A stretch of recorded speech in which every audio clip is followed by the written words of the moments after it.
I am Mohammad Javed from KCA Education Department.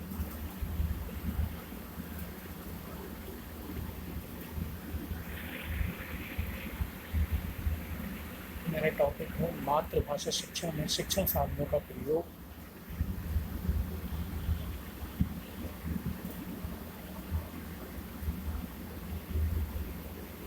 शिक्षण साधनों से तात्पर्य शिक्षण की अनेक प्रणालियाँ हैं। इन प्रणालियों को प्रभावशाली बनाने के लिए अनेक साधनों का प्रयोग किया जाता है। इन साधनों में साम्पट, वस्तुएं, प्रतिरूप, चित्र, रेखा चित्र, ग्रामोफोन, रेडियो, टेप रिकॉर्डर, चलचित्र, टेलीविज़न, वीडियो और कंप्यूटर के विशेष महत्व हैं। शिक्षा के क्षेत्र में इन्हें शिक्षण साधन कहा जाता है।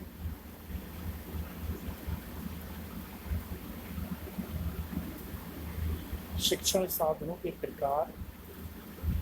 नंबर 1, दृश्य साधन। शिक्षण साधनों के प्रकार। इंद्रियों के प्रयोग के आधार पर शिक्षण साधनों के निम्नलिखित 3 प्रकार होते हैं। नंबर 1, दृश्य साधन। ये वे उपकरण जिनमें केवल दृश्य इंद्रियां यानी आँखों का प्रयोग होता है। इनमें शामपट, वस्तुएं, मॉडल, चित्र, रेखा चित्र, चार्ट, योग चित्र, दर्शक और चित्र विस्तार मुख्य हैं।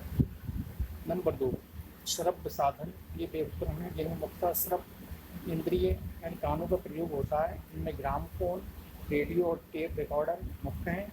नंबर 3, दृश्य श्रव्य साधन। ये वे उपकरण हैं जिनमें आँखों और कान दोनों का प्रयोग होता है। ये पहले दोनों प्रकार के उपकरणों से अधिक प्रभावशाली होते हैं। इनमें नाटक, चलचित्र, टेलीविज़न और कंप्यूटर अधिक उपयोगी होते हैं।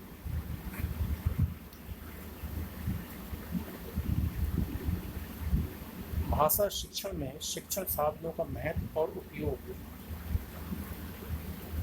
मनोविज्ञान ने इस बात को स्पष्ट किया है कि सीखने की प्रक्रिया में बच्चों की जितनी अधिक इंद्रियां कार्य करती हैं, सीखना उतनी अधिक अच्छा होता है। वैसे तो प्राचीन काल में भी इस सत्य को लोग जानते थे और इसलिए शिक्षण नाटक प्रणाली को श्रेष्ठ समझा जाता था, परंतु इसका वैज्ञानिक विश्लेषण आधुनिक युग में हुआ है। आज की प्राय सभी शिक्षण प्रणालियों में शिक्षण साधनों के प्रयोग पर बल दिया जाता है। किंडरगार्टन और मॉन्टेसरी प्रणाली में बच्चों को इंद्रियों को प्रशिक्षित करने और पाठ के विकास दोनों के लिए मूल साधनों का प्रयोग किया जाता है। किंडरगार्टन प्रणाली में इन्हें उपहार कहा जाता है और मॉन्टेसरी प्रणाली में शिक्षण साधन कहा जाता है। यहाँ हम विभिन्न साधनों और भाषा शिक्षण में उनके उपयोग की चर्चा प्रस्तुत कर रहे हैं।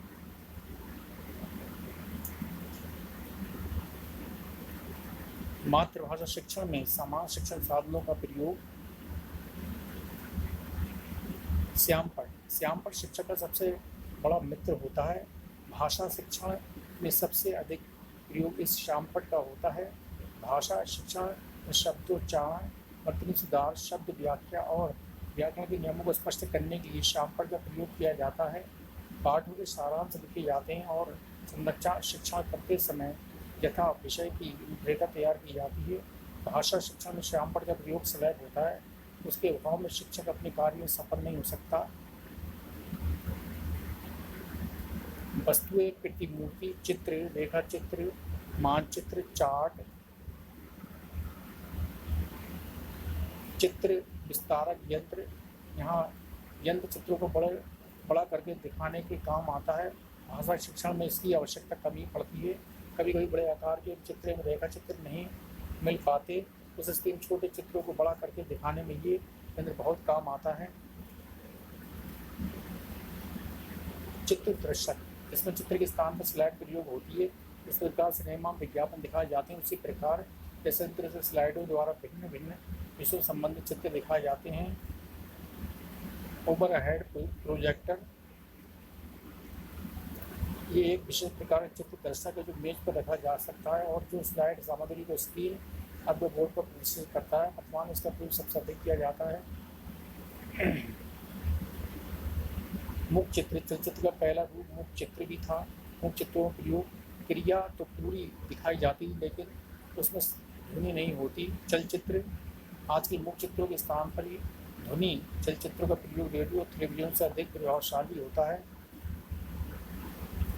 नाट्यकरण, नाटक शिक्षण के लिए सर्वोत्तम प्रणाली रंगमंच प्रणाली होती है। नाटक तो शिक्षण का प्राचीन दृश्य साधन है। ग्रामोफोन बच्चों के उच्चारण शुद्ध करने, उन्हें पठन कला में निपुण करने और उनकी मौखिक अभिव्यक्ति शक्ति विकास करने के ग्रामोफोन बहुत सहायक सिद्ध होता है। वर्तमान ग्रामोफोन के स्थान पर टेप रिकॉर्डर का प्रयोग किया जाता है। टेप रिकॉर्डर इसमें किसी भी स्थान पर कोई भी ध्वनि भरी जा सकती है और उसे पुनः सुना जा सकता है। इसका प्रयोग ग्रामोफोन के स्थान पर किया जा सकता है। इसके साथ साथ शिक्षक अथवा छात्र इसमें अपनी आवाज़ भर सकते हैं, फिर उसे सुनकर अपने उच्चारण, बोलने की गति आदि को ठीक कर सकते हैं। मातृभाषा शिक्षण, सूचना संचार तकनीकी का प्रयोग। रेडियो बच्चे की संपूर्ण शिक्षा रेडियो का अपना स्थान है। ये जनसंचार का लोकप्रिय साधन समाज शिक्षा और भाषा शिक्षा दोनों के प्रसार के लिए आज आकाशवाणी की प्राय सभी केंद्रों से कार्यक्रम प्रसारित किए जाते हैं। टेलीविज़न ये रेडियो टेप रिकॉर्डर से अधिक उत्तम साधन है, क्योंकि इसमें हमारी श्रवण इंद्रियों के साथ साथ दृश्य इंद्रियाँ भी क्रियाशील रहती हैं। कंप्यूटर सूचना तकनीक क्षेत्र में सबसे बड़ा आश्चर्य कंप्यूटर है। इसे इलेक्ट्रॉनिक मस्तिष्क कहा जाता है। इसका प्रयोग जीवन के सही क्षेत्र में किया जा रहा है। शिक्षा क्षेत्र में भी इंटरनेट विश्व के विभिन्न स्थानों पर स्थापित कंप्यूटरों के नेटवर्क को जोड़ने से बना अंतर्राष्ट्रीय नेटवर्क है। विभिन्न विश्व संबंधित ज्ञान सूचना संग्रहित हैं। उपसंहार अच्छा तो सब कुछ है, लेकिन इस विषय में हमारी व्यवस्था ही समझिए। हमारे देश में शिक्षा केंद्रों में से अधिकतर उपलब्ध नहीं होते। आज प्राथमिक विद्यालय बच्चों को जमीन ही नसीब नहीं। हमारे देश का एक बड़ा दुर्भाग्य ये भी है कि यहाँ के शिक्षक प्राप्त सामग्री का सही प्रयोग नहीं करते। तो हमारा निवेदन है कि वे अपने कर्तव्यों के प्रति जागरूक हों, अन्यथा उन पर यही कहावत चिंताद होगी कि पढ़ाए चारों वेद फिर भी है ठेठ के ठेठ।